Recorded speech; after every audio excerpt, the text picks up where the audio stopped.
My name is Ray Victor Snapp. I'm a yeoman second class on the USS Pensacola, CA-24, the fightingest damn ship in the fleet. We made about 6, 7 milk runs on Iwo Jima before the landing.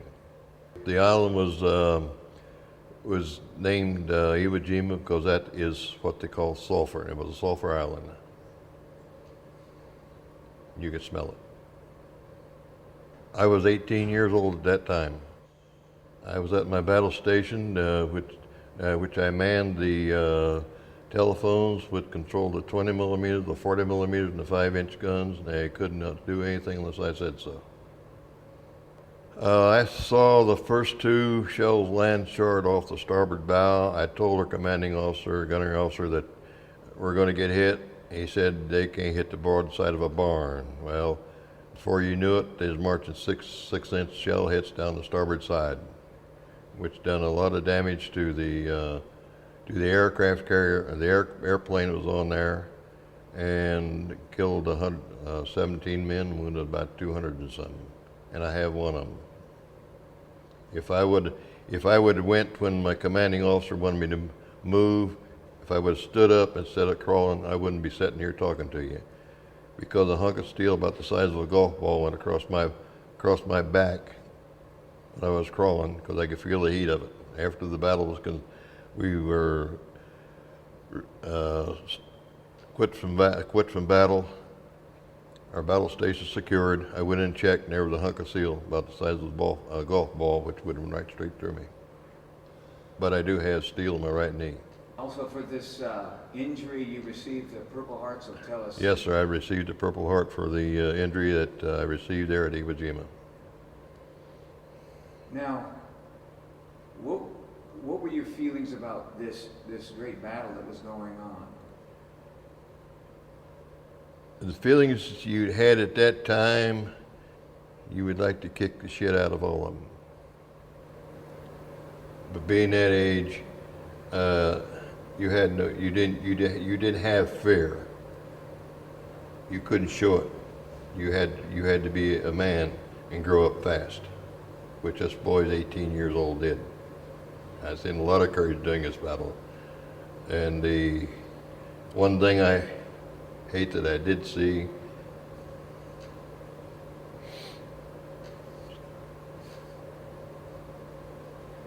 my best buddy got bowed in 2.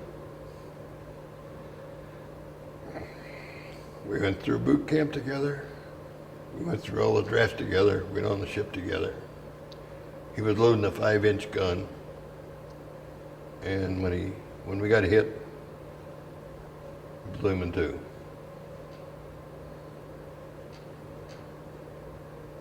We lost 17 men, and I think it was 100 and some got wounded. I hope to God our children do not have to go through any of that anymore. Even though we are in Iraq right now, let's clean it up and come home. Tell us your memories about the day the flag was raised. Well, when that flag went up, if the people would have been standing on the coast of California,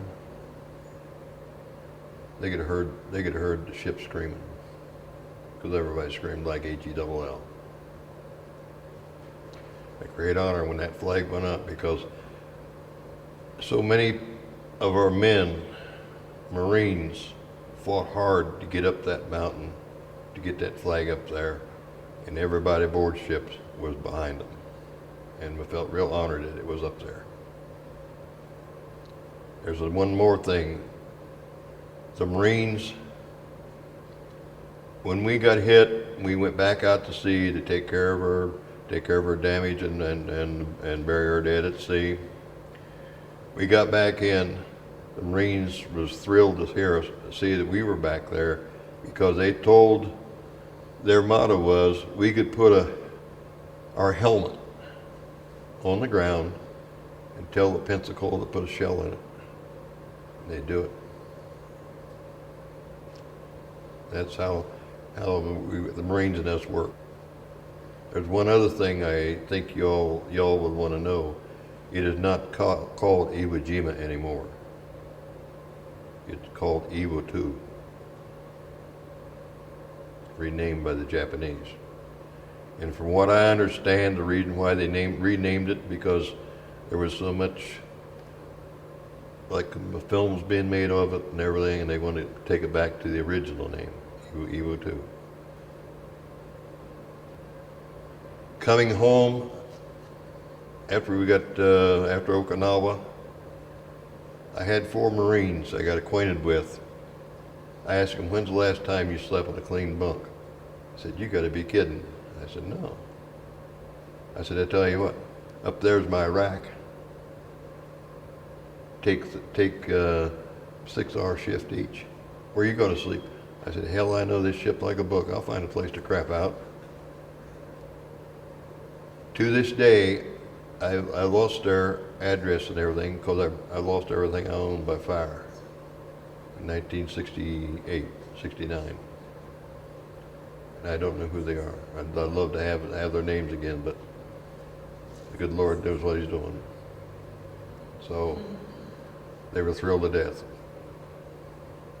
That made me feel good that I could help them boys out. Father Yavarsky was our chaplain aboard ship.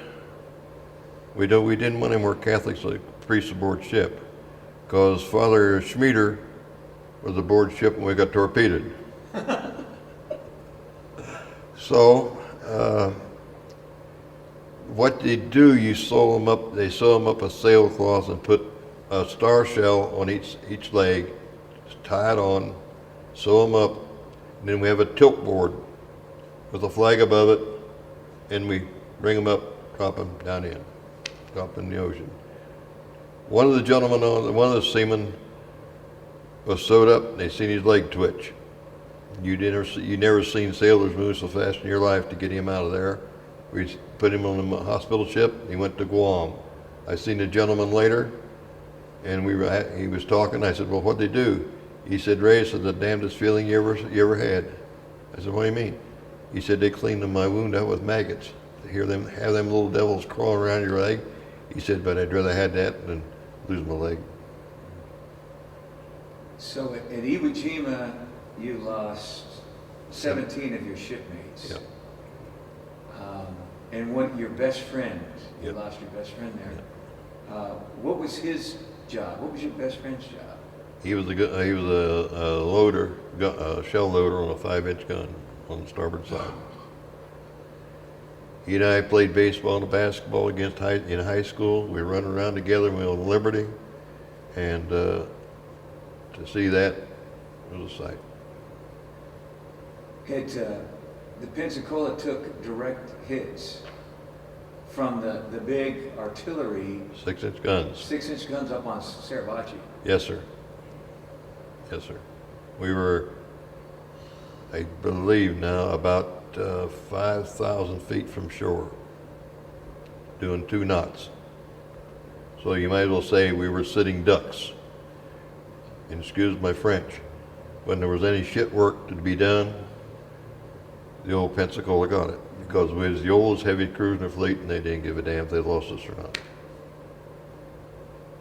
That's the way we all felt. In the engagement there, we were, like I said before, we've done about, I think it was 6, 7 milk runs up there. In other words, a lot of people don't know what a milk run is, but that means we went up and bombarded 6 or 7 times, especially at Christmas time. We went up the 24th of December and give them hell. Pulled out to sea, had a Christmas dinner, back next day and give them a nice Christmas present. Shelled the hell out of them. But no, I think the Pensacola, if you get right down to it, she was among the ones of fighting the ships in the fleet. And she had one of the best crews. Even though we did have a bunch of jarheads and bellhops. Oh, I have to tell this. We had one of the jarheads got in trouble. We knew he didn't do what they accused him of. our brig had a porthole. So us guys felt sorry for the guys, so we'd go down to the dedunk stand, which is where you buy pogie bait. Now, pogie bait's a candy bar. So we take a line and tie the pogie bait, drop it down by the porthole. Well, he's only supposed to have bread and water twice a day and one meal. He was in there for 10 days, about a week to 10 days. Come out weighing 10 pounds more than what he went in. So the old man said, well, I guess what we're going to have to do, says we're going to have to feed the crew on bread and water twice a day and a good meal at nighttime, so that way I'll save money. But he was kidding. But he really couldn't get over it. Another story was after we got torpedoed, there's two men went up was in Pearl Harbor getting repaired. Two men jumped off the bow and started swimming. So they sent the motor whaleboat out to pick them up. They said, brought him up in front of the old man and says, where in the hell do you think you was going? Why, hell, we was going to swim back to San Francisco. We was tired of this damn war. He didn't give him anything because we just got back off of being torpedoed. And another cute story was the old man the captain heard we was getting lousy food. So he come down, stood in the chow line. We all stood at attention. He said, oh, hell, these men. Sir, I said, you got to run the ship. Go to the head of the chow line. He looked around and said, what did I do to you sons of bitches? You don't drag a damn chow line, you get killed. So he went through the chow and he get up there. They say, well, they went real easy with him. He said, now, do you boys do this to everybody? No, how you do it? Like this. Well, do it to me too. So he did. He got to the end of the chow line. He held the mess hall tray out like that. He said, my God. Call the commissary story out here. He came out. He said, I was born on Ray's farm back in Indiana. I wouldn't feed this damn slop to my hogs, let alone men. I want good food in an hour's time. We did. Changed it up. He was he was a sailor's skipper. He was, because a yeoman I had the duty every third or fourth day. You type up the plan of the day and they have to deliver it around. So I took it up to the bridge to give it to him. He was there. Hey, what's your name? I said, Snapp, yeoman second class. What are you doing up here? I said, I'm passing out the plan of the day, so you know what's going to happen tomorrow. I said, you already know, but I bet this is the way you can read it. He said, would you like a cup of coffee? I said, I like a cup of coffee. Hell yes. We sat there and drank two, 3 cups of coffee together.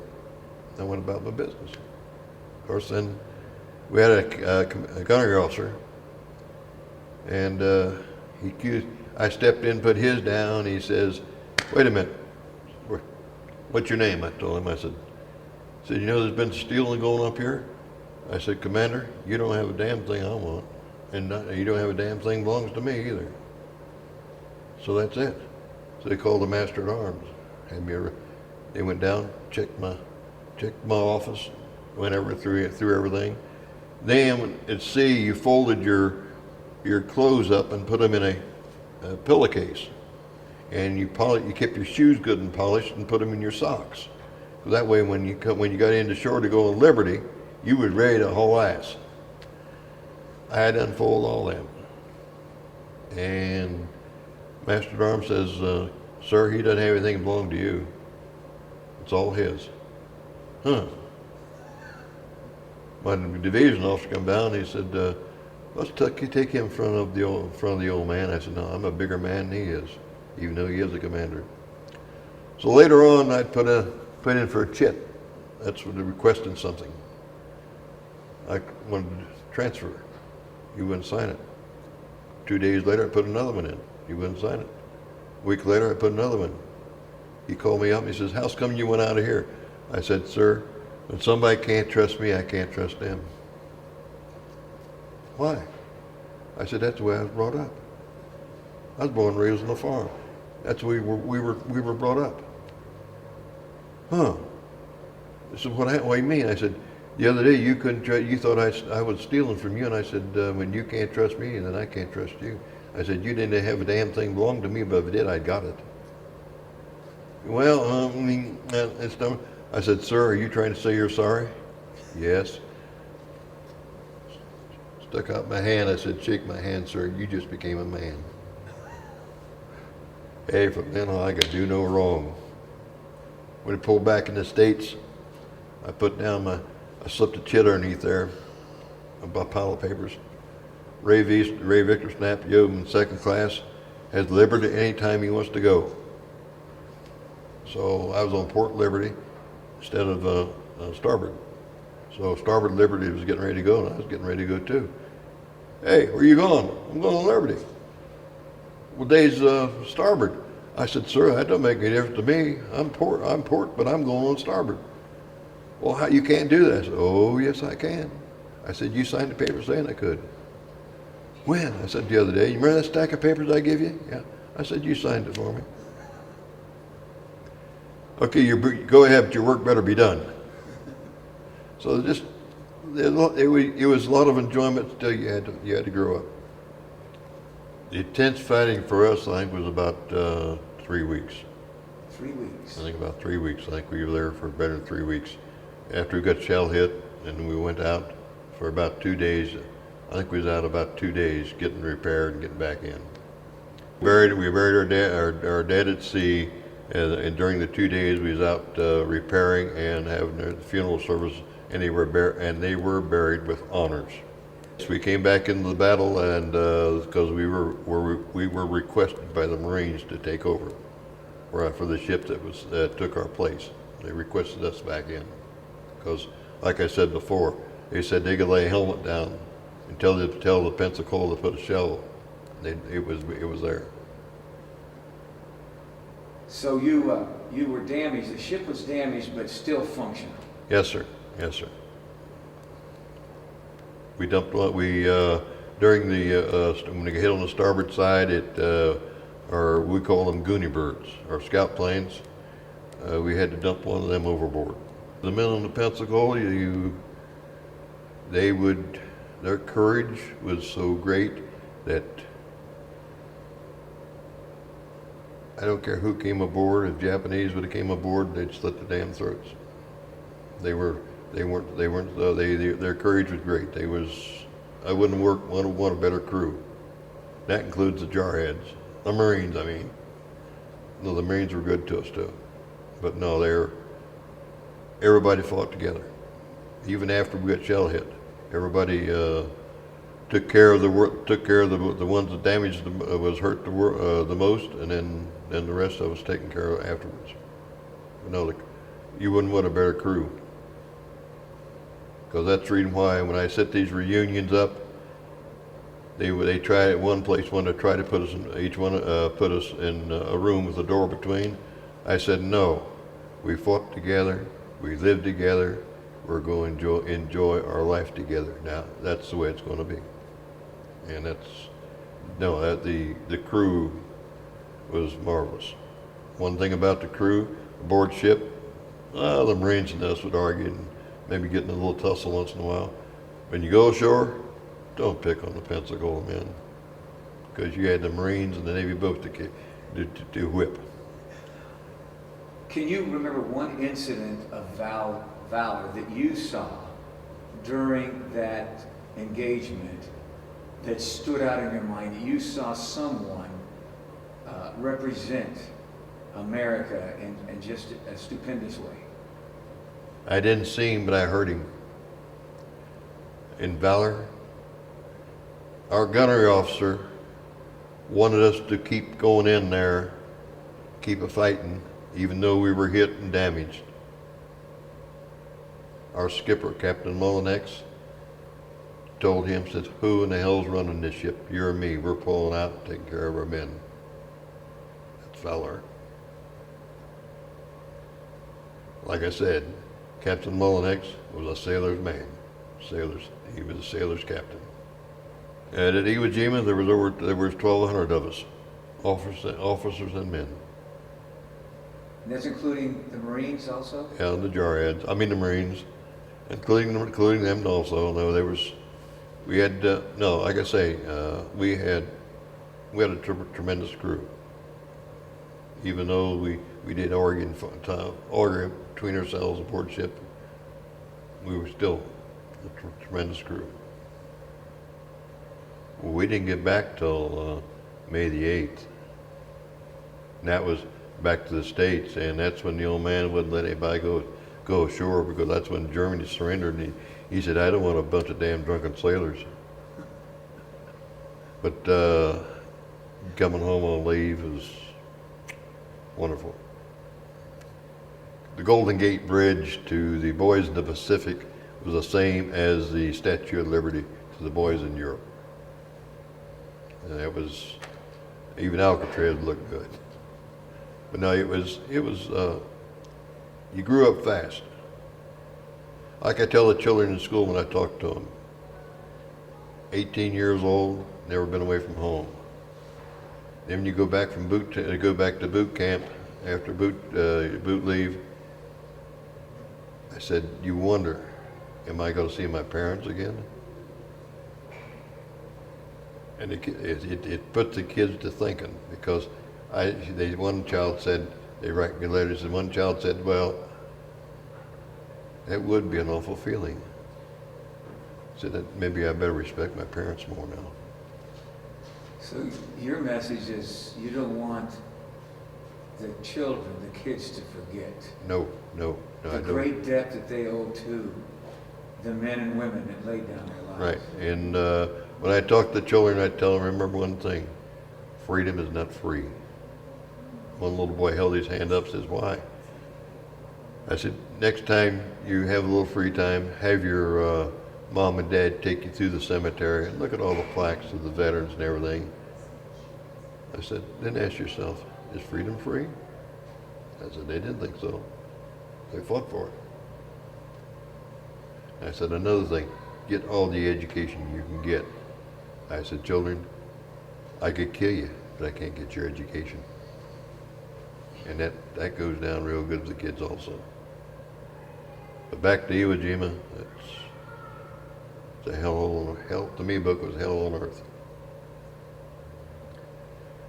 Can you imagine 18 years old, having the responsibility of the phone to control 20-inch, 40s, and the 5-inch guns? They couldn't do anything unless I told them. So it's, like I say, you grow up fast. It's an experience that I don't regret, but I wouldn't want to go through it again unless I had to, but I would, because this is my country.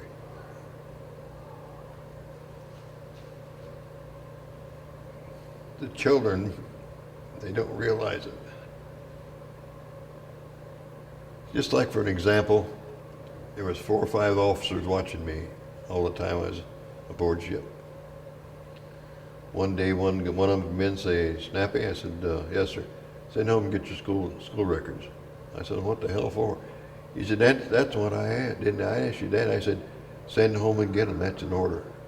Yes, sir. So I sent them and got them. Give them to him. He looked at it and says, you wouldn't know dummy in school in the subject you took. I said, no. This was before Iwo Jima even. I said, what did you want them for? He said, well, says, there's 4 or 5 of us officers watching you. He said, you'd make a good officer, and we was going to send you to the Naval Academy. But I said, you didn't have geometry and chemistry and a little algebra. I said, sir, when you go to country school, they didn't teach it. He said, well, that's all that's keeping you from going. So that's what I tell them. You think in high school next year, I don't need this subject, I don't need this, I don't need that. Take everything you can get, because you don't know what you're going to need when you get out in life. And the kids tell me about that later. So you try to educate the kids. But the kids are sweet. There's no question about it. But now, like at Iwo Jima, when I showed I showed them slides of all this. And the little girl seen the barrel at sea. She tapped me on the shoulder and said, oh, I'm so glad I seen barrel at sea. I said, well, why? I said, well, we thought you just throw them overboard and let the sharks eat them. Well, they see it on TV, see it in the movies. They don't know any different. I felt sorry for them. And one little kid wrote me a letter. He said, he asked me during my talk, he said, you have a title? I said, no, I don't have a title. My name is Ray Victor Snapp. That's what my dad and mom named me, and I'm very proud of it. You're going to have a title. I said, son, I don't have a title. He wrote me a 2-page letter. On the back page, he said, Mr. Snapp, we asked you if you had a title, but you don't have. But you do, because God made you a hero. 14 years old. So you see, we got good kids. All they have to have is a pat on the back instead of 2 kicks in the ass. Excuse me. My books, that's the way I feel. A pat on the back means more than 2 kicks in the ass, because they deserve it. Remembering my life back, everything's precious. Everything's precious. Just like, for example, I lied to my dad how I wrecked my automobile. He knew I did, how I was lying. So out in the Pacific, I sat down and wrote him a letter. I told him what happened. Also, that letter burned up that my dad wrote me. He said, the minute you sat down and wrote this letter, you became a man. It burned up too. No, I have precious memories. You can't take them away from me. I enjoy every minute of it.